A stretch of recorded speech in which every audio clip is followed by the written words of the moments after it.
मस्त आपण आज अशी भाजणी चकली रेसिपी बघणार आहे। तर आधी आपण भाजणी बघून घेणार आहे। तर भाजणी करता आपल्याला काय काय साहित्य लागणार आहे ते आपण आज बघून घेणार आहे। बघा इथं 4 वाटी मी तांदूळ घेतलेले आहे, 2 वाट्या हरभरा डाळ घेतलेली आहे। त्यानंतर आता तुम्ही बघू शकता इथं मी 1 वाटी उडीद डाळ घेतली, म्हणजे 4 वाटी तांदूळ, 2 वाटी हरभरा डाळ म्हणजे चना डाळ, 1 वाटी उडीद डाळ, 1 वाटी दाढ्या घेतलेल्या आहे भाजीच्या, आपण जो वापरता भाजक्या दाढ्या, आणि 1 वाटी पोहे घेतलेले आहे, आणि अर्धी वाटी मी मूग डाळ घेतलेली आहे। म्हणजे 1 वाटी उडीद डाळ घेतल्यानंतर अर्धी वाटी मूग डाळ घ्या, 1 वाटी पोहे, 1 वाटी दाढ्या घेतलेल्या आहे, आणि 4 चम्मच मी तर साबुदाणा घेतलेला आहे। त्यानंतर 4 चम्मच इथं जिरं घेतलेलं आहे पोहे खायचा, 3 चम्मच धने घेतलेले आहे, आणि 1 चम्मच मी इथं बडीशोप घेतलेली आहे, आणि 1 चम्मच मी इथं ओवा घेतलेला आहे। आता आपली हे सगळं भाजणीचं साहित्य तयार झालेलं आहे। आता आपण हे सगळं कसं भाजून घ्यायचं, चला तर मग आपण रेसिपीला सुरुवात करूया। सर्वात आधी आता आपण तांदूळ भाजून घेणार आहे। तांदूळ मी छान ओल्या कपड्याने स्वच्छ पुसून घेतले होते आणि थोडेसे वाळवून घेतलेले आहे। आता कढई तापल्यानंतर आपल्याला छान असे तांदूळ खरपूस भाजून घ्यायचे आहे, म्हणजे छान अशी आपली चकली, भाजणी चकली छान अशी कुरकुरीत होते। आता बघा मी भाजणी अशी तयार करत आहे, मस्त खूप सुंदर अशा याच्या चकल्या होतात। मी तुम्हाला चकली बनवून सुद्धा दाखवणार आहे। आता आधी भाजणी रेसिपी दाखवत आहे।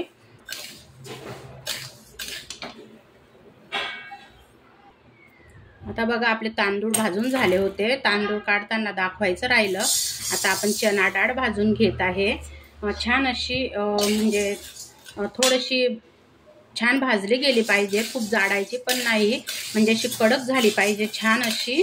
आणि तुम्हाला तांदूळ दाखवताना राहिलेला आहे, मी तुम्हाला दाखवते। आता तांदूळ आपण कसे भाजून टाकलेले आहे एका घेमेलीमध्ये, आणि आता डाळ मस्त अशी मी आता हलवून घेत आहे, म्हणजे छान अशी भाजून घेत आहे। थांबा आता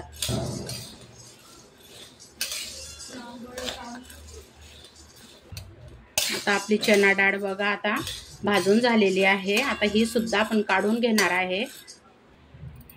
आता बघा चना डाळ सुद्धा मी काढून घेत आहे। चना डाळ काढून घेतली। आता इथं आपण उडीद डाळ भाजून घेणार आहे, जी 1 वाटी घेतलेली आहे। उडीद डाळ पण छान अशी भाजून घ्यायची आहे, कडक थोडीशी होईपर्यंत, खूप म्हणजे जाडायची नाही, बरोबर छान अशी भाजू द्यायची तिला, म्हणून म्हणजे आपली भाजणी खूप सुंदर होते, चकली पण आपली खूप सुंदर होते। आता बघा मी उडीद डाळ सुद्धा अशी भाजून घेत आहे। उडीद डाळ सुद्धा भाजून घेतलेली आहे, छान अशी खरपूस भाजली गेलेली आहे। आता आपण ही पण काढून घेऊया। आता जी अर्धी वाटी आपण मूग डाळ घेतली आहे ती सुद्धा आपल्याला भाजून घ्यायची आहे, छान अशी मस्त खरपूस।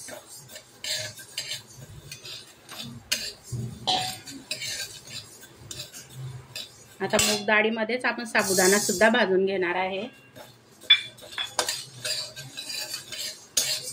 कारण जे जास्त पदार्थ होते डाळी ते आपण स्पेशल म्हणजे एक करून भाजले। आता मूग डाळ पण आपली कमी होती, अर्धीच वाटी, साबुदाणा पण 4-5 चम्मच होते पोहे खाण्याचा, म्हणून आपण एकत्र भाजून घेत आहे आता छान असे।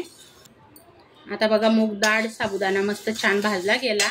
आता त्यातच आपण पोहे सुद्धा थोडे परतून घेणार आहे, कारण पोह्यांना खूप जास्त असं भाजावं लागत नाही, म्हणून एकदम सोपं पण होतं, आणि आपल्याला तेवढा आपला वेळ पण वाचतो, आणि छान असं भाजलं जातं। पोहे सुद्धा थोडेसे आता आपल्याला परतवून घ्यायचे आहे। आता बघा मूग डाळ, साबुदाणा, पोहे भाजले गेले।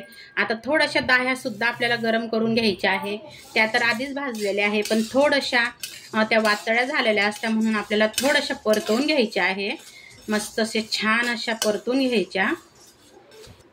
आता बघा सगळं आपलं दाढ्या, पोहे, मूग डाळ, साबुदाणा सगळं छान असं परतवून झालेलं आहे, आता काढून घेऊया। आता बघा आपण जे धने घेतलेले आहे थोडेसे ते धने टाकून घेतले, त्यानंतर जिरं थोडीशी बडीशेप, थोडासा ओवा. आता हे मसाले सुद्धा आपल्याला थोडे आता परतून घ्यायचे आहे. एकदम बारीक गॅसवर परतवायचे, अजिबात हे जळू द्यायचे नाही. छान असे परतवून घ्यायचे. आता बघा आपले धने, बडीशेप, जिरं, थोडासा ओवा ते पण आता छान असं भाजलं गेलेलं आहे.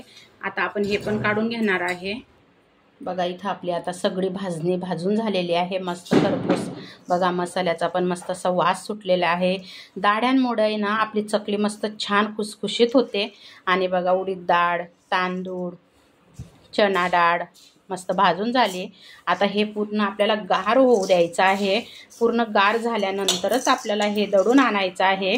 दळताना आपण ज्वारीचं पीठ कसं दळतो त्या प्रकारे दळून आणायचं आहे.